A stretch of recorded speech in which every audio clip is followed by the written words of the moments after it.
Welcome back to the reading of the poem of the Man God, written by Maria Valtorta, Volume 2. Chapter 253, Part 1, Syntyche, the Greek Slave. 15th August, 1945. I do not see the town of Dora. The sun is setting, and the pilgrims have directed their steps towards Caesarea. But I did not see the stop at Dora. Perhaps it was a simple stop, without anything remarkable to be noted. The sea seems on fire, as in its calm it reflects the red of the sky so much, so deep a red that it looks unreal. Blood seems to have been shed on the vault of heaven. It is still warm, notwithstanding the sea air makes the heat bearable. They are walking along the sea all the time, to avoid the fierce heat of the dry earth, and many of them have taken off their sandals and pulled up their garments to paddle in the water. Peter states, "If the women disciples were not here, I would strip myself and go in up to my neck." But he has come out even from where he is, because the Magdalene, who was ahead with the other woman, comes back and says, "Master, I am familiar with this area. Can you see that yellow strip in the blue sea over there? A river flows into the sea there, also in summer, as it is a perennial one, and one must be careful in crossing it." "We have crossed so many. It is surely not the Nile. We will cross this one as well," says Peter. "It is not the Nile, but in the water and on its banks there are dangerous water animals. You cannot cross it carelessly or barefooted, if you do not want to be wounded." "Oh, what are they, leviathans?" "You are right, Simon. They are in fact crocodiles, small ones, that is true, but capable of maiming you for a while." "How did they come to be here?" "I think they were brought there for religious rites of the Phoenician era, and they have remained there. They have become smaller, but not less aggressive, and from the temples have passed into the sludge of the river. They are now large lizards with vicious teeth. The Romans come here hunting and to amuse themselves in various ways. I have come with them too.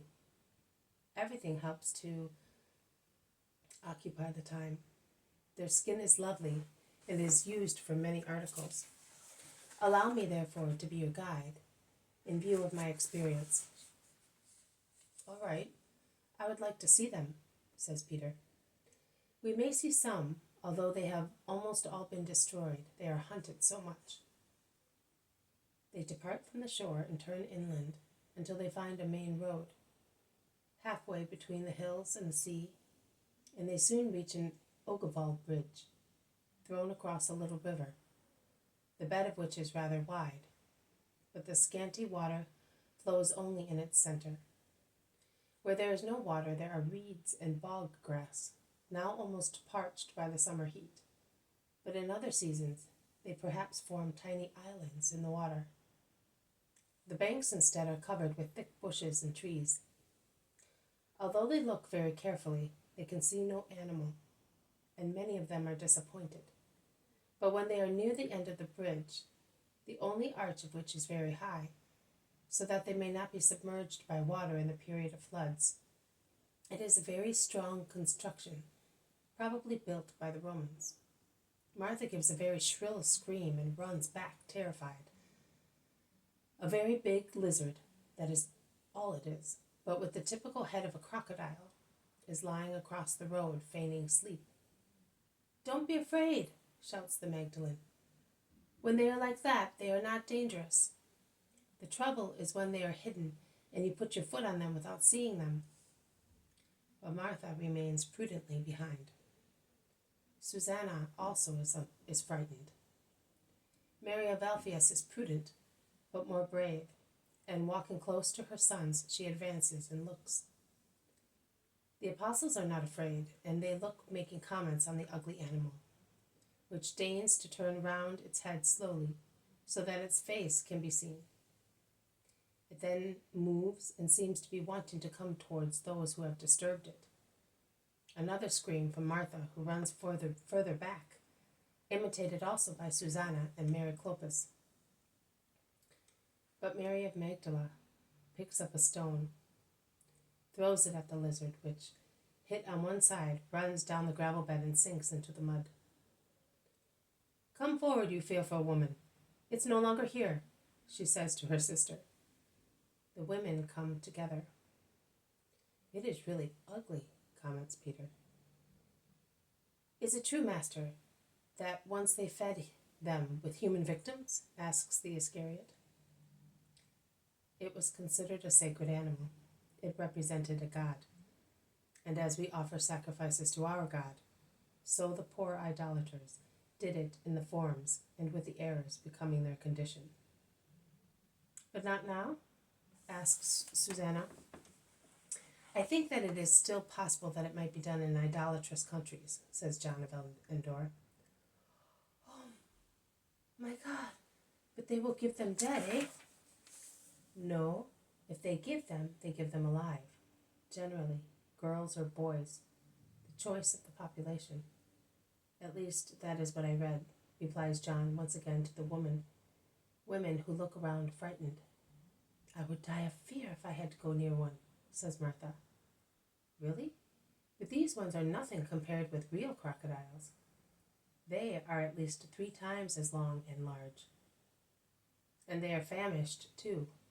This one was certainly replete with water snakes or wild rabbits." "Mercy! Water snakes, too. My Lord, where have you brought us?" moans Martha, who is so frightened that she makes everybody laugh. Armastius, who has always been quiet, says, "Do not be afraid. It is enough to make a lot of noise to make them flee.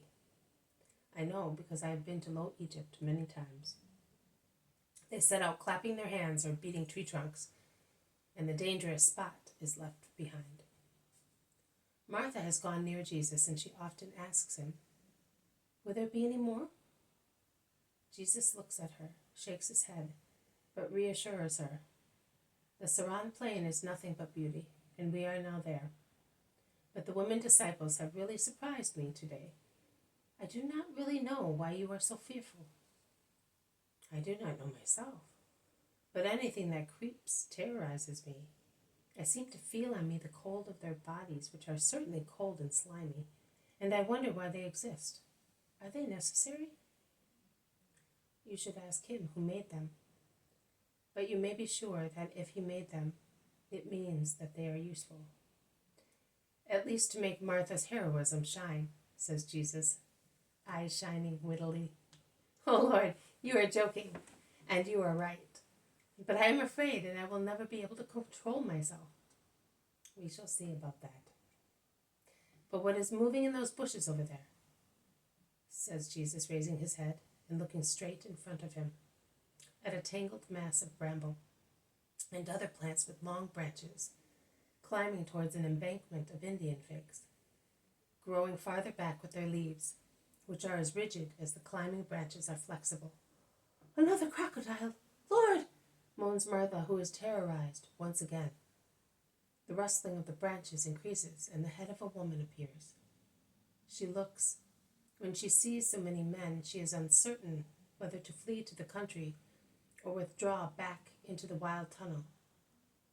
The former alternative prevails, and she runs away screaming. A leper? A mad woman? A woman possessed? They ask perplexedly. The woman comes back because a Roman wagon is arriving from Caesarea and is already near. The woman looks like a mouse in a trap. She does not know where to go, because Jesus and his group of people are near the thicket where she was sheltered, and thus she cannot go back to it, and she does not want to go towards the Roman wagon. In the evening dusk, as night falls fast after a powerful sunset, it is possible to see that she is young and pretty, although her garments are torn, and she is unkempt. Woman, come here, commands Jesus peremptorily. The woman stretches out her arms, imploring, Do not hurt me. Come here. Who are you? I will do you no harm. And he says so kindly that he persuades her. The woman moves forward with her head lowered, and she throws herself on the ground, saying, Whoever you are, have mercy on me. kill me, but do not hand me back to my master. I am a fugitive slave." "Who is your master, and where are you from? You are certainly not Hebrew. It is obvious from your way of speaking and from your garments." "I am Greek, the Greek slave of—" "Oh, mercy, hide me! The wagon is about to arrive." They all form a group round the poor wretch curled up on the ground. Her dress, torn by thorns, shows her shoulders streaked with lashes and covered with scratches. The wagon passes by without any of its passengers paying attention to the group standing near the hedge. They have gone by. "Speak now. We will help you if we can," says Jesus, laying the tips of his fingers on her ruffled hair. "I am Syntyche, the Greek slave of a noble Roman of the proconsul's suite." "So you are the slave of Valerian," exclaims Mary of Magdala. Valerian, exclaims Mary of Magdala. "Ah, have mercy. Don't denounce me to him," implores the unhappy woman. "Do not be afraid. I will never speak to Valerian again," replies the Magdalene. And she informs Jesus. "He is one of the richest and filthiest Romans we have here, and he is as cruel as he is filthy." "Why did you run away?" asks Jesus. "Because I have a soul. I am not merchandise." The woman takes heart when she realizes she has come across compassionate people. "I am not merchandise. He bought me, that is true, but he may have bought my person to embellish his house, that I may brighten up his time by reading for him, that I may serve him, but nothing else. My soul is mine, it cannot be bought." But he wanted also that. "How do you know that there is a soul?" "I am not illiterate, Lord. I was a prey of war since my youth, but I was not a plebeian. This was my third master, and a dirty fawn. But I remember the words of our philosophers, and I know that we are not made only of flesh. There is something immortal enclosed within us, something which has no precise name for us, but I recently learned its name. One day a man came from Caesarea. He worked miracles and spoke better than Socrates and Plato. They discussed him very much in thermal baths, in triclinia, or in gilt peristyles, contaminating his august name by mentioning it in the halls of foul orgies. And I, just I, who already felt I had something immortal that belongs only to God and cannot be purchased as merchandise at slave markets, was ordered by my master to read the works of philosophers, to compare them, and find out whether this unknown thing that the man from Caesarea had called soul was described in them. He made me read that, me whom he wanted to enslave to his sensuality. I thus found out that this immortal thing is the soul. And while Valerian and his like were listening to my voice and belching and yawning, he endeavored to understand, compare, and discuss. I linked their conversation, referring the words of the unknown man with the words of the philosophers, and I kept them here in my heart, and my dignity became stronger and stronger to reject his lustfulness. Some evenings ago he beat me to death because I rejected him, biting him with my teeth, and I ran away the following day. I have lived in that thicket for 5 days, picking blackberries and Indian figs at night. But I will end up by being caught. He is certainly looking for me. I cost much money, and his sensuality craves too much for me to leave me alone. Have mercy on me. You are an Israelite, and you certainly know where he is. I ask you to take me to the unknown man who speaks to slaves and speaks of souls. They told me that he is poor. I will starve, but I want to be near him, that he may teach me and elevate me. It is brutalizing to live with brutes, even if one resists them. I want to possess my moral dignity once again. That man, the unknown one, whom you are looking for, is in front of you. You? O unknown god of the Acropolis, hail! And she bows her forehead to the ground. You cannot remain here, but I am going to Caesarea. Do not leave me, Lord. I will not leave you. I think, Master, our wagon is certainly at the appointed place, waiting for us. Send for it. She will be as safe in the wagon as she would be in our house, suggests Mary of Magdala.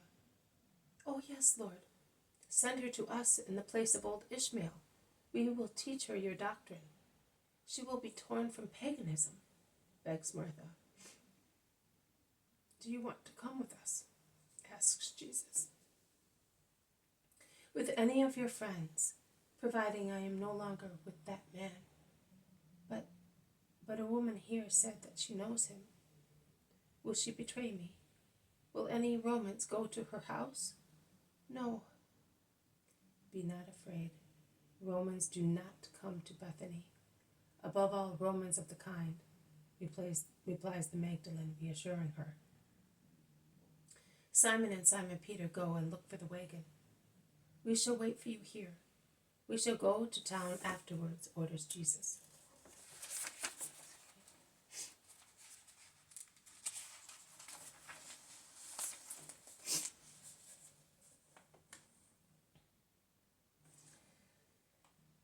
This has been a reading from the poem of the Man God, written by Maria Valtorta, Volume 2, Chapter 253, Part 1, Syntyche, the Greek slave. Thank you for listening. I will see you tomorrow. May God bless you, and may peace be with you.